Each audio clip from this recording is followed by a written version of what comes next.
শ্বশুর ফাদার, হ্যাঁ আপনি কি বিয়ে করেছেন? মহাজালা। আরে বিয়া না গেলে তোরটা আসলো কই থেকে?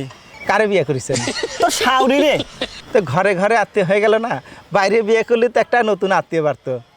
ওরে আল্লাহ রে, তুই চুপ কর চুপ কর। শ্বশুর ফাদার, হ্যাঁ এই যে এত বড় নদী, হ্যাঁ ওই যে দেখি বিল, হ্যাঁ। কি ডাকাটি ছিল? তোর বাপ কাটিছিল।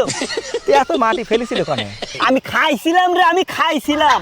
দাঁতে কিস কিস করে নাই বালু মাটি? ওরে আল্লাহ রে, তোর বাইরে আমি দাঁত ভাঙে দিব কই দিলাম। হ্যাঁ দাঁত ভাঙে ফেলালে আমি শ্বশুর বাড়ি যাই, এ গোস্ত চাবে খাবে কিরাম করি? ওরে আল্লাহ।